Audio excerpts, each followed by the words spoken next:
Breaking news చూస్తున్నాం. తెలంగాణ జనసమితి అధ్యక్షుడు కోదండరాంతో TPCC working president Revanth Reddy భేటీ అయ్యారు. మల్కాజ్గిరి కాంగ్రెస్ లోక్సభ అభ్యర్థిగా రేవంత్ రెడ్డి పోటీ చేయనుండడంతో తనకు మద్దతు ఇవ్వాలని కోదండరాంను కోరారు. మల్కాజ్గిరి సమస్యలపై తాను పోరాడేందుకు సిద్ధంగా ఉన్నానని, తన గెలుపుకు కోదండరాం సహకారం చాలా అవసరమని రేవంత్ తెలిపారు. ఇక రేవంత్ కోరికపై కోదండరాం సానుకూలంగా స్పందించారు. ప్రజాస్వామ్యంలో ప్రశ్నించే గొంతులు ఉండాలని ఆయన అన్నారు. రేవంత్ కు మద్దతు తెలిపే విషయంపై పార్టీలో చర్చించి నిర్ణయం తీసుకుంటామని తెలిపారు. ఇక ఇదే అంశానికి సంబంధించి మరిన్ని వివరాలు మా ప్రతినిధి మధు అందిస్తారు. మధు, చెప్పండి, రేవంత్ రెడ్డి కోదండరాం యొక్క ఏమంటారు హెల్ప్ కోరినట్టు తెలుస్తోంది. దీనికి సంబంధించి మీ దగ్గర అప్డేట్స్. అక్షయ, కాంగ్రెస్ పార్టీ నుంచి మల్కాజ్గిరి స్థానానికి పార్లమెంటు అభ్యర్థిగా రేవంత్ రెడ్డి పేరును అధిష్టానం ఖరారు చేయడం జరిగింది. పేరును ఖరారు చేసినప్పటి నుంచి కూడా చాలా క్రియాశీలకంగా రేవంత్ రెడ్డి రాజకీయ వ్యూహాలతో ముందుకు వెళ్తున్నట్టుగా తెలుస్తుంది. అందులో భాగంగానే స్థానికంగా ఏదైతే పేరు వినపడిందో కూన శ్రీశైలం గౌడ్ తనను కలవడం జరిగింది. మరుసటి రోజు సిపిఐ సిపిఎం నేతలను కలవడం జరిగింది మద్దతు కోరుతూ మల్కాజ్గిరి పార్లమెంట్ లో. ఈ రోజు ఉదయం 9:30 టీజేఏసీ పార్టీ అధ్యక్షుడు కోదండరాంను కలవడం జరిగింది. కోదండరాంను మద్దతు కోరడం జరిగింది. పార్లమెంటు ఎన్నికల్లో నాకు నా అభ్యర్థిత్వానికి మద్దతు తెలపాలి, మీ పార్టీ తరఫు నుంచి అభ్యర్థిని నిలబెట్టకుండా నాకు మద్దతు తెలిపితే ఖచ్చితంగా గెలిచేటువంటి అవకాశం ఉంది అనేటువంటి విషయం పైన దాదాపుగా గంటన్నర సేపు చర్చ జరిగినట్టుగా తెలుస్తుంది. దీనికి కోదండరాం కూడా చాలా సానుకూల స్పందించడం జరిగింది. ప్రస్తుతం మల్కాజ్గిరికి సంబంధించినటువంటి పార్లమెంట్ నియోజకవర్గం పైన బీజేపీ అభ్యర్థిని ప్రకటించి ఉన్నారు.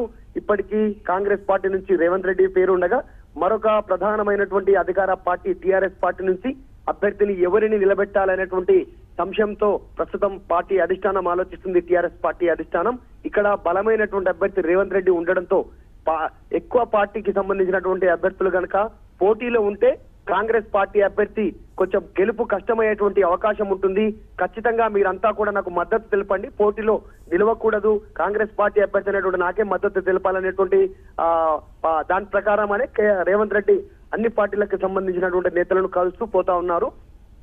టీఆర్ఎస్ పార్టీ కూడా రేవంత్ రెడ్డి అభ్యర్థికి సీటైనటువంటి అభ్యర్థిని, అదే సామాజిక వర్గానికి చెందినటువంటి అభ్యర్థిని నిలబెట్టేటువంటి ప్రయత్నం కూడా చేస్తున్నట్టుగా తెలుస్తుంది. మల్కాజిగిరికి టీఆర్ఎస్ పార్టీ నుంచి ఇప్పటికీ బలమైనటువంటి గట్టి అభ్యర్థి దొరకకపోవడం కూడా కాంగ్రెస్ పార్టీ ఈ సీటును చేజిక్కించుకునేటువంటి అవకాశం ఉందనేటువంటిది ప్రస్తుతం ఆ ప్రచారం జరుగుతుంది. కారణం అంటే రేవంత్ రెడ్డికి రాష్ట్ర వ్యాప్తంగా కూడా చాలా ఫాలోయింగ్ ఉంది. ఒక మాస్ లీడర్, అధికార పార్టీని చాలా ధీటుగా ఎదుర్కొనేటువంటి నేత, మాటల దాడి చేయగలిగేటువంటి నేర్పున్నటువంటి నేత అనేటువంటిది పార్టీలో గాని బయట గాని ఆ పేరు మంచి పేరున్నటువంటి పరిస్థితి. ఇదే అంశాన్ని కాంగ్రెస్ పార్టీ పార్లమెంట్ ఎన్నికల్లో ఉపయోగించుకోవాలి. కనీసం హైదరాబాద్ ప్రాంతం చుట్టుపక్కల ప్రాంతంలో మల్కాజ్గిరిని ఫోకస్ చేయాలి అనేటువంటిది ప్రధానంగా కాంగ్రెస్ పార్టీ వ్యూహంగా కనపడతా ఉంది. మల్కాజ్గిరి అనేటువంటిది సాధారణంగా నిజంగానే ఒక మినీ భారత్ అని చెప్పుకోవచ్చు. ఇక్కడ క్రిస్టియన్స్ గాని, హిందువులు గాని, ముస్లింస్ గాని, అలాగే ఇతర రాష్ట్రాల నుంచి ఇక్కడ ఎవరైతే నివసిస్తున్నారో, స్థిరపడ్డారో, పార్సీలు కావచ్చు, ఇలా రకరకాల ప్రాంతాలకు సంబంధించిన నేతలతో పాటు పక్క రాష్ట్రం ఆంధ్రప్రదేశ్ కి సంబంధించినటువంటి సెటిలర్స్ చాలా భారీగా ఉన్నటువంటి ప్రాంతం మల్కాజిగిరి. ఈ ప్రాంతాన్ని ఫోకస్ చేసుకోవడానికి ప్రధానమైనటువంటి కారణం రేవంత్ రెడ్డి అయితే ఖచ్చితంగా గెలిచేటువంటి పరిస్థితి ఉంది అనేటువంటి దాంతోనే కాంగ్రెస్ పార్టీ అధిష్టానం రేవంత్ రెడ్డి పేరును పైకి తీసుకురావడం జరిగింది, ప్రతిపాదన చేయడం జరిగింది. దాంట్లో భాగంగానే సుడిగాలి పర్యటన లాగా రోజుకొక ప్రాంతంలో రోజుకొక నేతను కలుస్తూ రేవంత్ రెడ్డి వ్యూహాత్మకంగా ముందుకు వెళ్తా ఉన్నారు. దాంట్లో భాగంగానే కోదండరాంను కలవడం జరిగింది. కోదండరాం కూడా దాదాపు సానుకూలంగా స్పందించడం జరిగింది. రేవంత్ రెడ్డికి మద్దతు తెలపడం ఖాయంగానే కనపడుతుంది.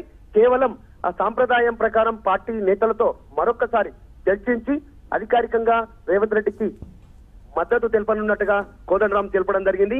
ఓవరాల్ గా అన్ని పార్టీల మద్దతుతో పాటు, చిన్న పార్టీల మద్దతుతో పాటు కాంగ్రెస్ పార్టీ నేతను గెలిపించుకోవడంలోనే కాంగ్రెస్ పార్టీ వ్యూహంలో ముందుకు వెళ్తా ఉంది. ప్రధానంగా టీఆర్ఎస్ ను, బీజేపీని టార్గెట్ చేస్తూ రేవంత్ రెడ్డి ముందుకు వెళ్లాలనేటువంటి నిర్ణయం తీసుకున్నారు. కేసీఆర్ రాష్ట్ర రాజకీయాల నుంచి కేంద్ర రాజకీయాలకు దృష్టి పెడుతూ ఉన్నారు. మరొకటి జాతీయ పార్టీ స్థాపిస్తానని ఏదైతే వ్యాఖ్యలు చేస్తా ఉన్నారో వ్యాఖ్యలన్నింటినీ కూడా రేవంత్ రెడ్డి కోట్ చేయడం జరిగింది.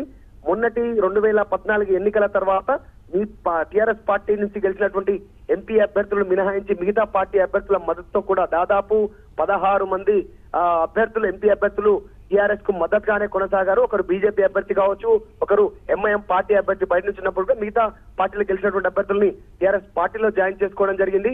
దాదాపు 16 మంది మీ వైపు ఉన్నప్పటికీ కూడా రాష్ట్రానికి ఇచ్చినటువంటి హామీలను సాధించడంలో విఫలమయ్యారు కేసీఆర్ అనేటువంటిది ప్రధానంగా ఆరోపణ చేస్తూ అన్ని పక్షాలను కలుపుకోవడానికి సిద్ధం అవడం జరిగింది.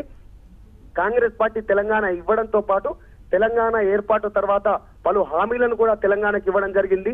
ఆ హామీలను కనీసం సాధించేటువంటి పరిస్థితి కూడా టీఆర్ఎస్ పార్టీ చేయలేదు అనేటువంటిది రేవంత్ రెడ్డి ప్రధాన ప్రచార అస్త్రంగా కనపడతా ఉంది. అదే అంశాన్ని అన్ని పార్టీలకు వివరిస్తూ ప్రజలకు కూడా వివరించేటువంటి పరిస్థితితో ఆ ఎన్నికల్లో వెళ్ళాలనేటువంటిది ప్రధానంగా ఈ నిర్ణయంగా కనపడతా ఉంది. అక్షయ, ఓవరాల్ గా మల్కాజిగిరి సీటు పైన రేవంత్ రెడ్డి చాలా ఫోకస్ చేయడం జరిగింది. మొన్నటి వరకు కూడా బరిలో ఉంటానో లేదో అధిష్టాన నిర్ణయం అనేటువంటి ప్రకటన చేసినటువంటి రేవంత్ రెడ్డి ఒక్కసారిగా అధికారికంగా ఏఐసీసీ అధిష్టానం తన పేరును ప్రకటన చేయడంతో మల్కాజీ పార్లమెంటుకు చాలా ఉధృతంగా చాలా ఉత్సాహంగా తను ఉదయం నుంచే రాత్రి వరకు కూడా తన బిజీ షెడ్యూల్ తో మల్కాజిగిరి నియోజకవర్గం పార్లమెంటు పరిధిలో చాలా విస్తృతంగా పర్యటిస్తున్నారు. అక్షయ, థ్యాంక్ యూ మధు.